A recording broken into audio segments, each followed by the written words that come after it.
to call to order of the city council meeting for the city of Wyoming, Monday, October 20, 2025. First item of business will be the invocation given tonight by Tressa Liba from Buck Creek Church. Immediately following the invocation, we'll do the Pledge of Allegiance. Please stand if you're able.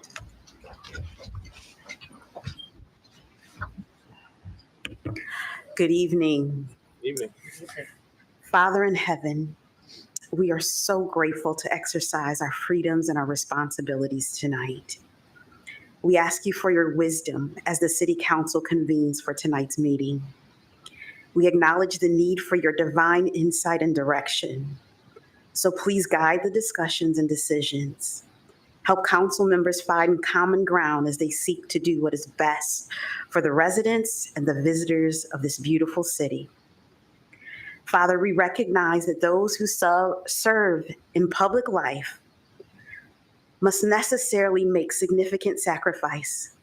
So we especially pray for the city officials, both elected, appointed, and staff, who serve and look out for the best of this community.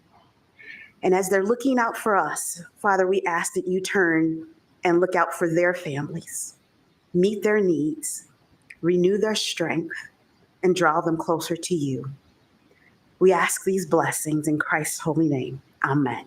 Amen. I pledge allegiance to the flag of the United States of America and to the republic for which it stands, one nation, under God, indivisible, with liberty and justice for all. Okay, let's do the roll call. Councilmember Arnoyes, Here. Brethauer, Here. DeKreiger, Hill, Here. Postma, Here. Hostler, Here. Mayor. Here, I need a motion to excuse Councilmember DeKreiger tonight, made by Postma, support by Hill. Should we have done that before the roll call? No. Okay. Okay. Councilmember Postma, Yes. Hill, Yes. Arnoyes, Yes. Brethauer, Yes. Hostler, Yes. Mayor. Yes. Approval of minutes. You received minutes from the October 6, 2025 regular meeting and October 13, 2025 work session. Those will stand as written and submitted unless there's edits that need to be made or challenges to those. Seeing none, those stand as approved. Approval of the agenda. Can I get a motion, please? Motion by Postma, support by Brethauer. Anything to add or nothing? Okay, call the roll. Councilmember Postma, Yes. Brethauer, Yes. Arnoyes, Yes. Hill, Yes. Hostler, Yes. Mayor. Yes. No public hearings tonight. Public comment on agenda items. This public comment period is reserved for comment on agenda items only. If you wish to speak about an item that is not on the agenda, please hold your comments until the end of the meeting for acknowledgement of visitors. It is important to note this is not an opportunity for dialogue or debate. This is an opportunity to provide comment to the city council. Upon approaching the podium, please begin by providing your name and address. There's a 3-minute limit per person. Anybody tonight? Public comment on agenda items. Okay, seeing none. We have no presentations or proclamations tonight. We have no petitions or communications. We have no reports from city officers. We do have a budget amendment. Budget Amendment A, please. Budget Amendment number 6 is to establish the Godwin Mercado Fund, appropriate $254,995 of budgetary authority, and authorize the related general fund transfer for initial operations and reserves. Motion, please. Motion by Postler, support by Postma. Can you explain this to us a little bit, John? I think we get it, but Yep. So we're setting up a new fund called the Godwin Mercado Fund. It'll be an enterprise fund, much like a water and sewer fund, and it'll help the staff be able to show the council and the public how the revenues and expenses are tracked for the Godwin Mercado. So we're transferring. We have been paying for some of the initial operational cost out of the Parks Fund, so you'll see some transfers there. And the general fund will also provide some starting funding for it. And obviously, the goal as we budget moving forward is to be able to have it become self-sufficient. And we felt the best way to show how financially it's performing is to have its own separate fund. Yeah, good. Comments on it or questions? I think it's a good idea. I think it's wise. It'll help us as well. So let's call the roll. Councilmember Postler, Yes. Postma, Yes. Arnoyes, Yes. Brethauer, Yes. Hill, Yes. Mayor. Yes. Consent agenda. For motion, please. Motion by Postler, support by Arnoyes. Call the roll. Councilmember Postler, Yes. Arnoyes, Yes. Brethauer, Yes. Hill, Yes. Postma, Yes. Mayor. Yes. Resolutions. Let's take resolution A, please. Resolution A is to accept and distribute grant funding received from the Office of Highway Safety Planning. This resolution includes budget amendment number 5. Motion. Motion by Postma, support by Postler. Hey, the left side's kind of carrying the weight here tonight. So I gotta catch up. I know Sheldon's down here, but I guess I'll look right instead of left. There you go. That would work. Mhm. Okay, this is good news. We're getting grant funding and we want to spend it. Yeah, so the city's the host agency, so we're receiving about $96,000 in grant money to provide stepped up enforcement for distracted driving, seatbelt enforcement, speeding. We get all the grant money and then we distribute that to not only ourselves, but to Grand Rapids, the Sheriff's Office, Kentwood, and the Walker Police Departments. So we all participate in this stepped up enforcement that will begin in December. And will provide, at least for us, about 250 hours of overtime to do this type of traffic enforcement. So a quick question I have would be, why do we receive the grant money and distribute to all of them as opposed to them each getting their own grants? I think it's just, it's probably a lot less red tape and paperwork to do it that way. And I don't know what happened a few years ago that we decided to be the host agency, but it's something that we've done. And so we collect all the money and then we distribute to each agency its share. I think our share is about 19,000, and I think the other agencies are in that same, Okay. roughly the same amount. Any questions for John? I was kind of wondering the same thing, Yeah. Mr. Mayor, so that was a good question. Yeah. Maybe because we're the largest, I don't know. Well, Grand Rapids is bigger than Grand us. Rapids is bigger, yeah. Surprised they didn't. But I mean, it works. Maybe I shouldn't speak for Jody. I don't think it's that hard to administer, but it's something that we've been doing, and Yeah. it would be a lot less red tape if we each had to do it all of ourselves. My daddy taught me, if it's not broke, don't fix it. This seems to be working. Let's call the roll. Councilmember Postma, Yes. Postler, Yes. Arnoyes, Yes. Brethauer, Yes. Hill, Yes. Mayor. Yes. Next is award of bids, contracts, purchases, and renewal of bids and contracts. We're going to group A, B, C, and D together. Resolution A is to authorize the purchase of public safety patrol car laptop and docking stations. Resolution B is for the purchase of Crime Light alternative light source technology and accessories. Resolution C is for the purchase of public safety tactical helmets. And Resolution D is for the purchase of subject control mats. Let's do a motion, please. Motion by Hill, support by Arnoyes. Anything we need to know? It was pretty clear in the agenda packet, but Yeah, we're looking to purchase a rugged laptop for one of our patrol cars, and we've been having some issues with the docking stations in the patrol cars, so we're looking to replace 16 docking stations, and then also looking to replace what they call the alternative light source. It's over 20 years old for our forensic Oh, really? science unit. Oh, there you go, and it helps. It's used to detect bodily fluids, hairs, fibers, that type of thing. And then we're looking at replacing 19 tactical helmets for our TAC team. The current ones are no longer in warranty, and with any bullet-resistant material, it does lose its effectiveness over time. And then the subject control mats are when we do our training to control subjects, and our current mats slide around a lot. There are gaps in it, so that can cause some injuries. So we do have an MCOLS grant that is covering the purchase of those mats. Okay, could you go back 2 slides to the one that showed the different devices? So which of these is the one that picks up all the fibers and the hairs and all the really? The one on the left, and then I think those are various colored lenses that show different wavelength colors. Okay, And good, good, highly sophisticated and Yep. technology. yeah, So, our current one is over 20 years old, and the batteries don't hold a charge anymore. okay. Questions on this side or this side? Anyone? Call the roll. Councilmember Hill, Yes. Arnoyes. Yes. Brett Howard, Yes. Postma, Yes. Hostler, Yes. Mayor. Yes, let's take letter E, please.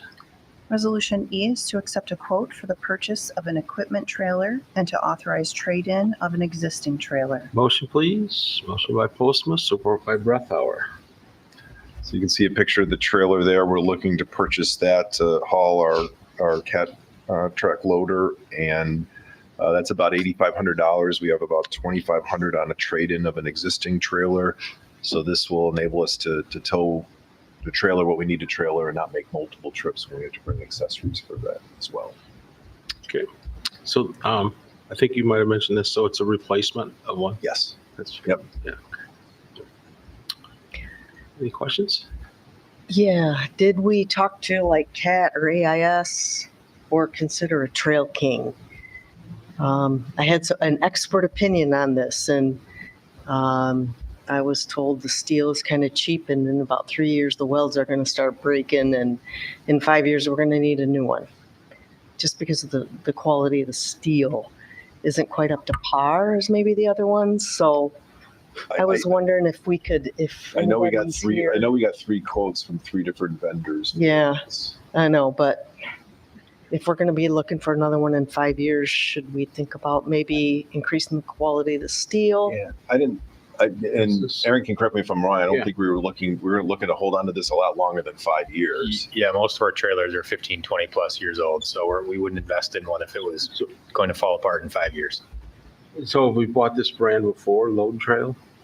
I do not know the answer to that. We don't buy them very often. Most of ours are quite old. Okay.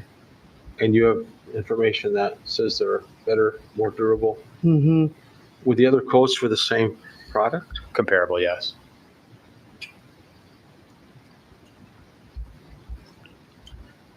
Yeah, this is what our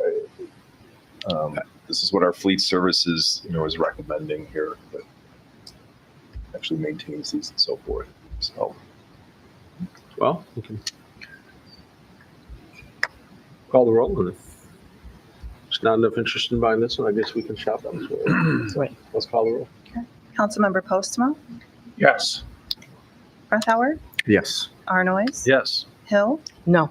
Hostler, Yes. Mayor. Yes. Letter F, please. Resolution F is to enter into a municipal wastewater sludge disposal services interlocal agreement with the city of Grand Rapids. Motion, please. Motion by Hill, support by Postler. so we're looking at various options as to how we deal with our sludge or biosolids, and we have a study going on right now as to whether we want to purchase our own digester or dryer or a combination of that, or one option, and this is what we're looking to do at least on a trial basis, is to contract to send some of our sludge to Grand Rapids through an existing pipeline. It would go through their digester, and then it would ultimately go to her Grand Valley Regional Biosolids Authority digester to further dry it, and then it goes to a landfill. So at just under about 6 cents, 7 cents a gallon, this is about 15% less cost than what we're currently paying to land apply this sludge. And so we want to give this a try and see if this is a feasible option moving forward. So this is a pretty significant expense. Biosolids are, I think with this, we'd be spending about $1.1 million a year, which again is about 15% less than land applying. And in another month or so, we will get a study back from one of our engineering firms looking at the best way to handle our biosolids moving forward, because right now we send some of it to landfills, and they've expressed concern about how much they'll take, and the fact that if it's too wet, they won't take it. And if we can't take this stuff to a local landfill, we may have to go to other states to dispose of it, which would be extremely expensive. Right. As we look at the feasibility of a digester or dryer, those are tens of millions of dollars pieces of equipment as well. Okay. So we're looking at the options, and here's one potential option, and we just want to see if this is something that we could do now and see if this is an option going forward. So this would eliminate the spreading that we have been doing? It would reduce it. I don't think we would eliminate it. Correct, it reduces it. So it sounds like maybe Grand Rapids is having some of the same challenges as we are, and that's why they want to go into this municipal agreement together? I think they have and correct me if I'm wrong, they have an equipment that's underused, and they would like to get more use out of it, more revenue out of that. And Grand Rapids, to my knowledge, does not land apply any of their biosolids. We do. So we send some ultimately to the landfill, some to land application. And again, this might be a way to cut some of our costs. Okay. We're not going to eliminate our costs, because we'll always have to deal with this issue. Okay. All right, so it's a 1-year trial? It's a 6 months, and we can renew it for another 6 months if we like it. And it's at approximately 15% savings. Correct. From what we're currently paying for applying it to land, Okay. farmers' fields. Have we discussed this at all with like the land application process? Is there more or less of a need for that? Is that changing at all? Or Yeah, what do the farmers think? like on their end, I mean? Yeah, I'll let They're going to miss it, right? Yes, there are some farmers concerned with PFAS and other constituents that exist in biosolids.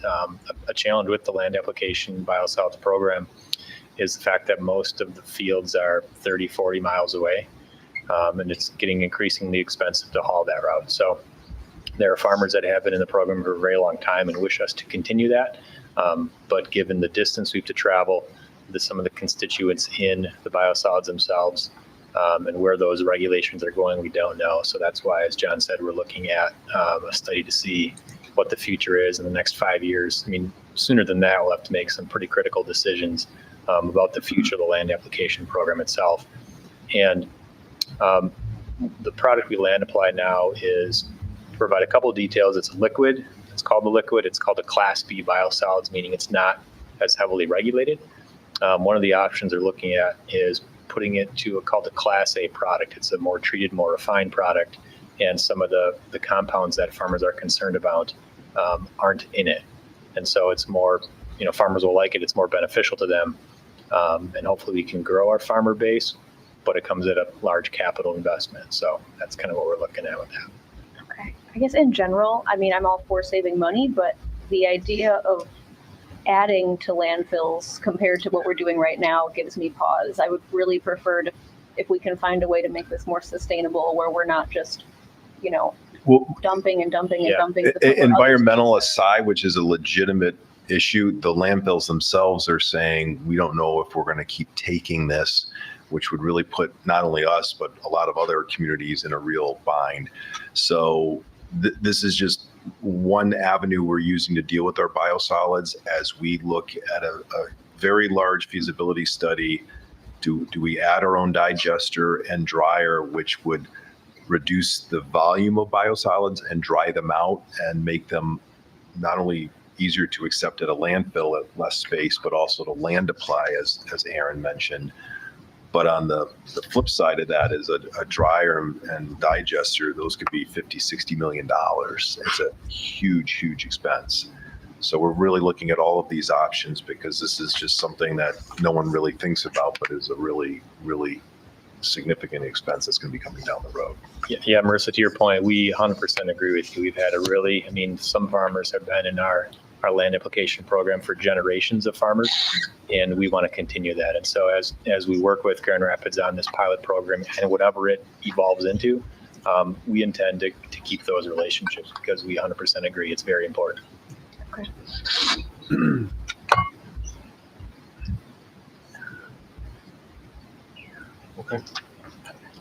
Okay. Any questions? More concerns, questions? We probably really can't wait on a decision this if we're going to do it, because Grand Rapids is ready to go.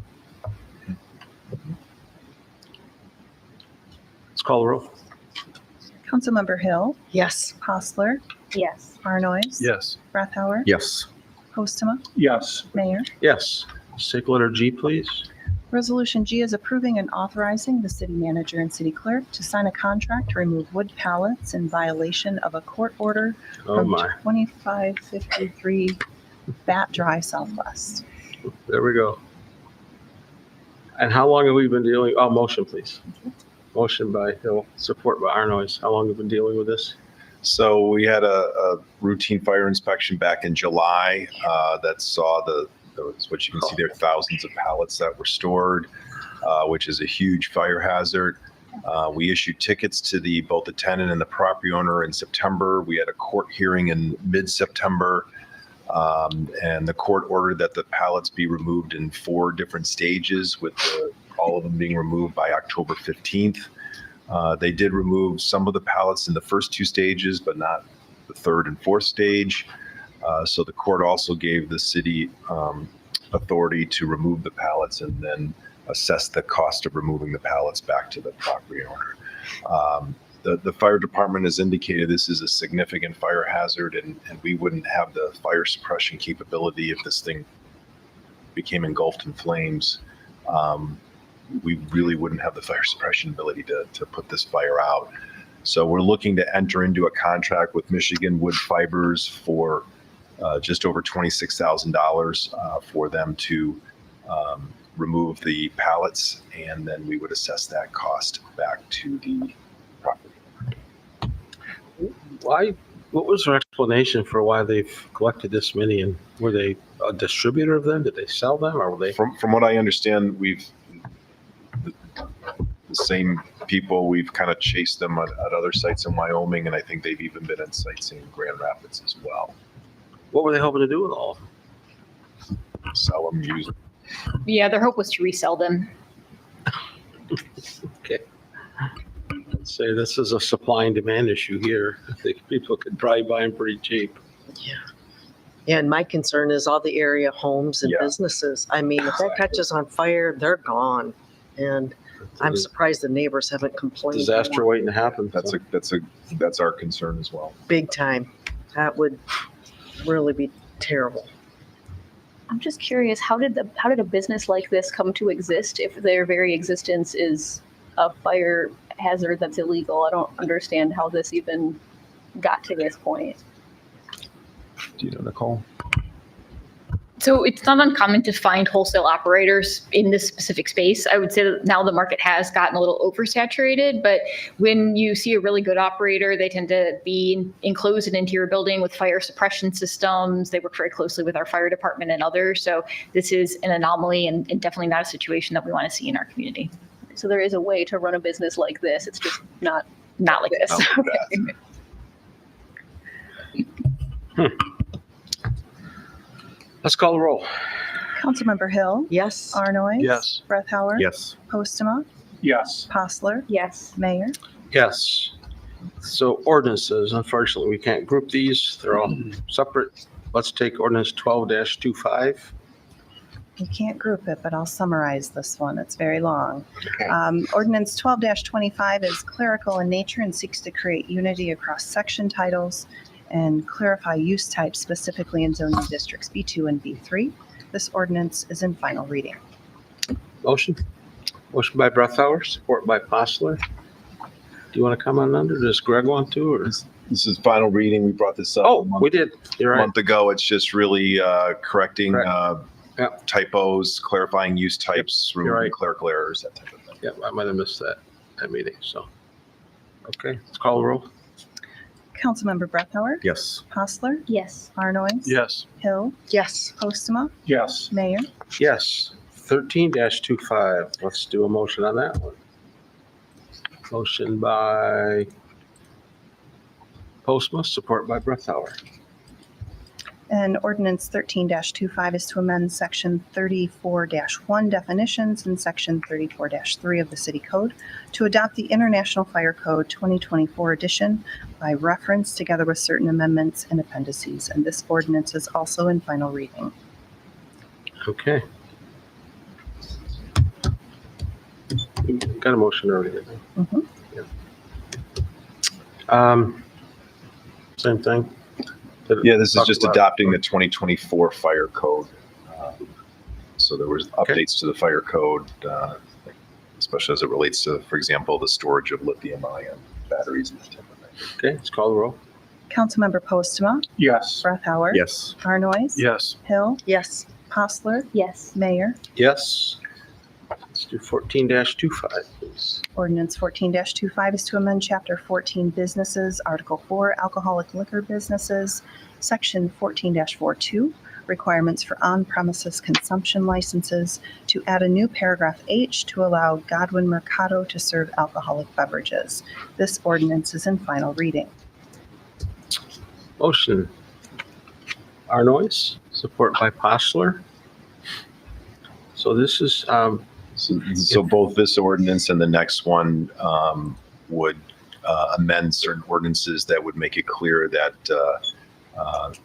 we could serve and sell alcoholic beverages at the Godwin Mercado. so how are they final reading if, when we talked about this before, we didn't vote on anything? I thought we were just gonna wait. We voted on this, but not the actual Right. plan for it. This was the enabling Correct. ordinance, more or less. That's why we're bringing it all up at the same meeting. Okay, okay, that's right. We decided to hold it all together, so. Any questions? No, I want to make as much money and be as solvent as possible as soon as possible, but I just have a problem with serving alcohol at it. That's my quandary. So Yeah. yeah. Yeah, I understand. Well, just for clarification, this particular ordinance is not clarifying which route we chose to take, right? Because that's still kind of up in the air. This is just making it possible for us to do one of the options we discussed. Correct. And then the resolution after this is where Would address. we're proposing to apply for a municipal civic center alcohol license. Yes.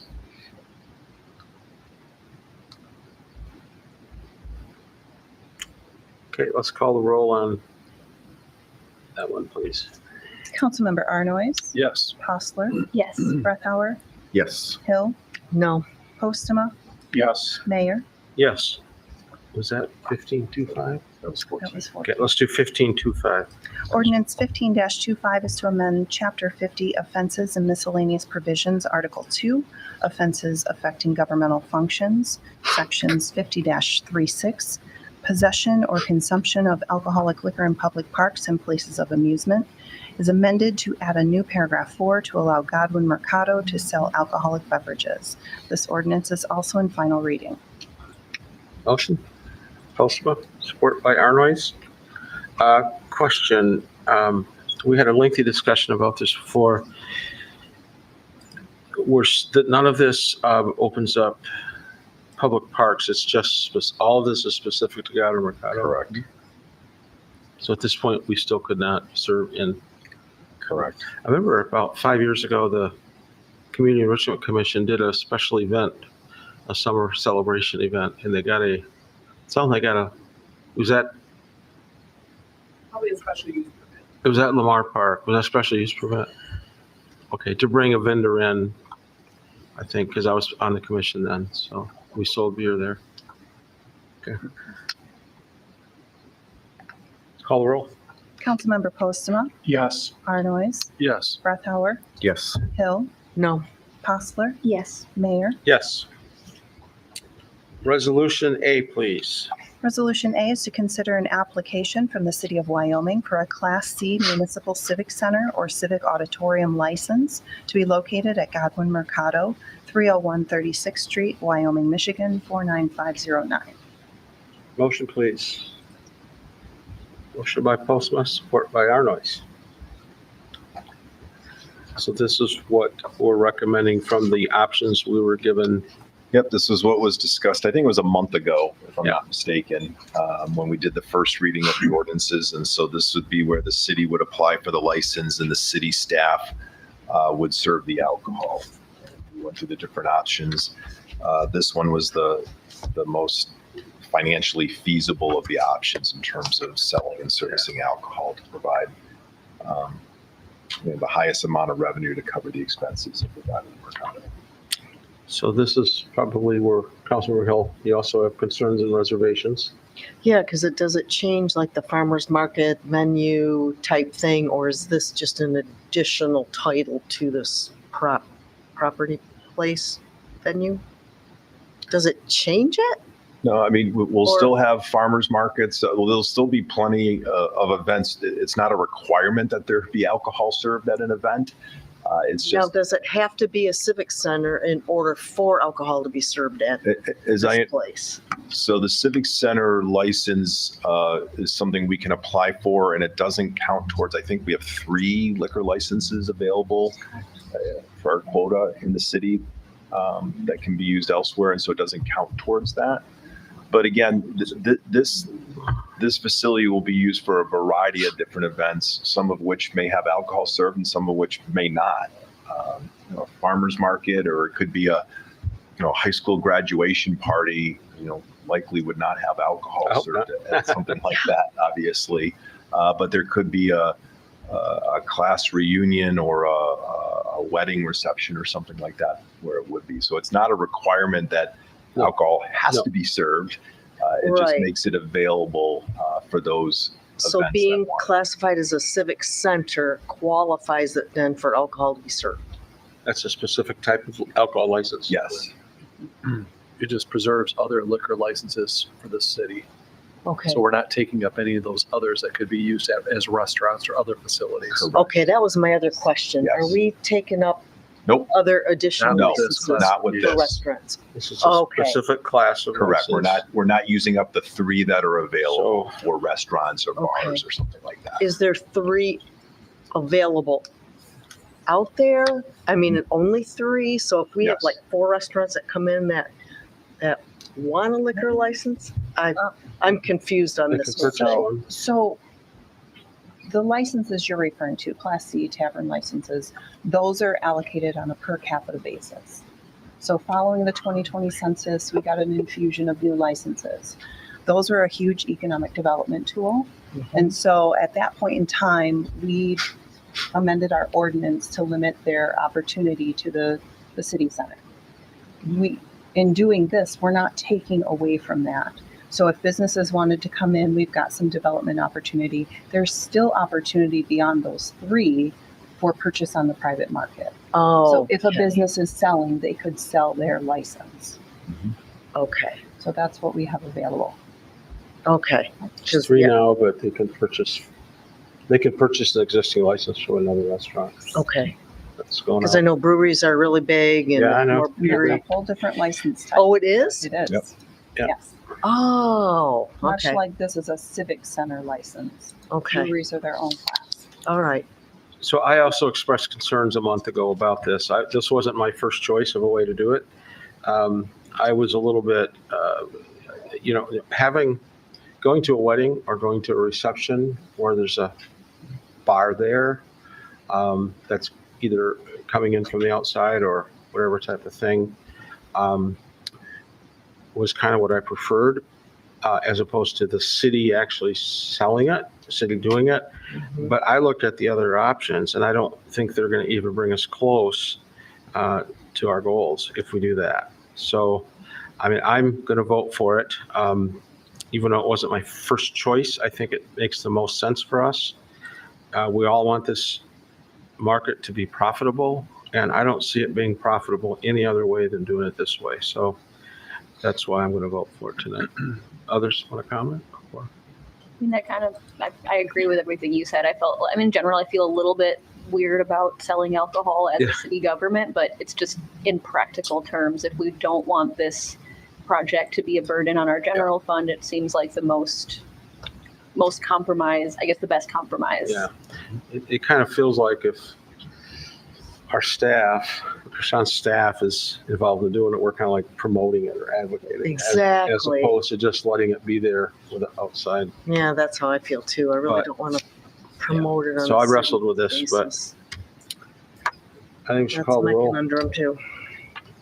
Call the roll. Councilmember Postma, Yes. Arnoyes, Yes. Rathauer, Yes. Hill, No, Hostler, Yes. Mayor. Yes. Okay, any informational material tonight? None. Acknowledgement of visitors. So I lined up, I think, 3 or 4 of you to come up and each talk for 10 minutes, so. Smile, Rob. Paybacks, just remember that. You're gonna get me back, huh? Heck, thanks, Karen. Come on up. My name is Karen Francois. I live at 4005 Burlingame Avenue.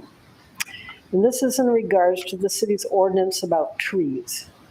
Section 82-31 in right-of-way states that a permit is required to plant a tree in the public right-of-way, including the parkway. Section 82-34 maintenance states that the property owner assumes the cost of purchasing and planting such trees and must maintain the trees at their expense for at least 2 years. After 2 years, assuming the trees are healthy and normal, the city will assume all future maintenance of the trees. The city also has the right to remove any trees in the street right-of-way or the parkway or any public property at any time it so decides. Section 82-35, removal, states that no person shall remove or destroy any trees in any public right-of-way or on city property. So my question is this. Since Section 82-35 removal states that no person shall remove or destroy any trees in any public right-of-way or on city property, and does not specifically state the parkway, does that mean property owners may remove trees in the parkway? Trees in the parkway are also known as street trees to the Tree Commission. I ask this because Marge Wilson of Marge's Donut Den was fined for taking down her street trees, even though she planted other trees. And also my daughter has a street tree, and I want to know what her options are. Thank you. We can get back to her on that, so we can answer those questions.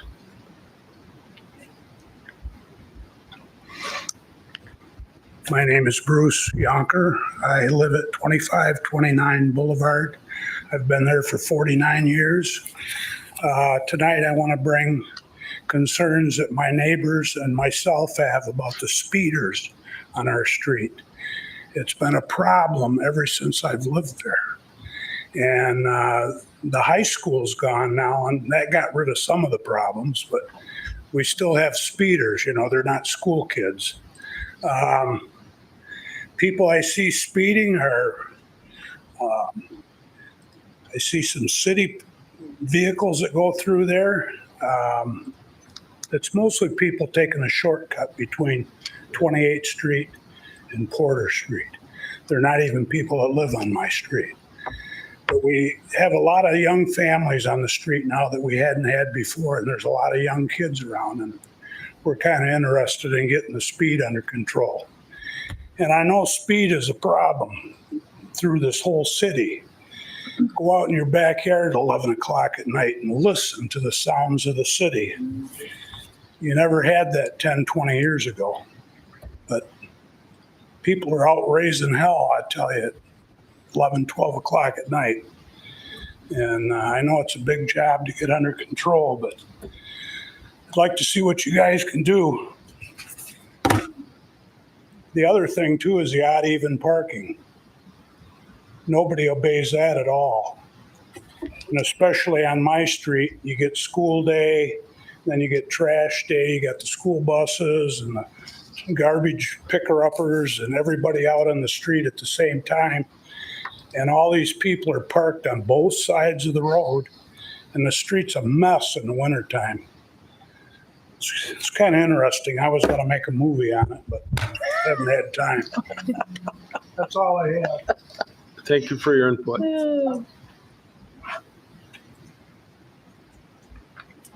Hello, Tamara Paul, 343 Janet Street. I agree with this gentleman. It's kind of, I didn't think about that till you just said it, the odd even parking. Some of you know, I'm putting together a community watch, And part of this community watch is looking out for crime, the rules, ordinances. The odd even parking is definitely a problem, especially on my street. People don't comply. They get warning after warning after warning. My question is, can that ticket be increased? So maybe if you get written up the first time, if you have to get a second ticket or a third ticket, then maybe the price could go up. The people will say, oh, I can't do this, because it is a big problem. So, and I didn't come to address this, but I kind of have a question with Godwin Mercado and the alcohol thing. I'm not opposed to that. My question would be, where would the alcohol be stored? That puts a endangerment of break-ins and vandalism. That's all I got. Okay, we're going to let Krishan get back to you on that question at the end. And as far as the odd even parking, I think that's a question for the guy sitting to your left there. And the speed bumps and stuff like that, Aaron, that's probably a little in your department, isn't it? Or the traffic control, more or less.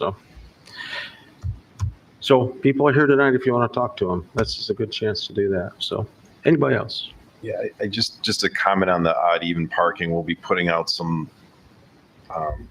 social media communications on that. I believe that starts in December, and we, believe it or not, we increased the ticket price last year, I believe. I think we doubled the cost of the ticket. The other thing is, and we do enforce it when the plows are out, and sometimes the police, it's on those days where they're running from call to call to call with accidents that they can't quite always get to the odd even parking. But one of the other things is, if you look at a day like today being sunny, and let's just say it's in January and it's a sunny day, no snow, we tend to scale back enforcement of odd even parking, because the whole point of odd even parking is to make sure that the roads are clear for the plows. If the plows are not out, we're trying not to be in the business of just writing tickets. So for that purpose. So, but believe it or not, we get more complaints like I've just heard tonight about not enforcing than we do about enforcing it. And so there were concerns last year when we raised the ticket price that, or people are going to be upset. More people are probably happy with that. But I do know we've gotten calls from residents saying, hey, there was a resident parked in violation of that, but the plows were not out because we hadn't had snow for quite some time. We tend not to ticket then, because again, our whole purpose is to keep the roads clear when the plows are out. And that's been somewhat of our enforcement philosophy. And then there are times if we don't get to one when the plows are out, a lot of times when it's snowing like crazy, the police are out responding to one accident after another, and that does, take priority over issuing parking tickets. So are there times when the plows are out and they have not ticketed a vehicle? Yes, that does happen from time to time. But when they're not responding to calls, that is one of their emphasis to do that when the plows are out. Thank you, John. What do you think we should do when we see the same vehicles parked in the same spot with all the snow plows have been around it for weeks and weeks, and it's a problem on a street I see quite often? What should we do? Look, as not only council members but also citizens, who should we call? There is an online portal to report these, and we assign every single one that comes in to get an officer to go check on it. So that's the easiest way to get it checked out. The other thing that we do is when our plow truck drivers are out and they happen to notice an area or a car that's been there a lot, we actually get lists together and communicate that to police as well. Okay, because I witnessed it last winter. I'm like, it's weeks. And these cars are still here getting plowed in. Every city deals with it, I'm sure. Yeah, but the online portal. Okay, It's a good idea. that's awesome. Let's go around the council, Mr. Postma. I just have one question. Didn't we authorize plow drivers to write tickets themselves too? They just don't want to do it. We did. We don't, try to keep them in the truck as often as much as we can. The other thing we did at that time, if you remember, we extended the grace period, if you will, for when they could switch from odd even parking. It used to be 7 to midnight. And we did two things. Like John said, we increased the fine or penalty, and then we also allowed an extra hour for them to do that. It sounds like we're on top of it, Yeah. trying to do our best. Nothing Kyle, more. anything? I guess I'm just looking forward to the city Christmas party at the Godwin Mercado. Didn't we say that it's going to take forever to get the license, though? It probably won't be quite that exciting. Not this year. Not this year. Probably not. Kyle's authorized to bring his own, right? Oh, La, la, la, la. Marissa? anything? How about you, Mr. Arnoyes?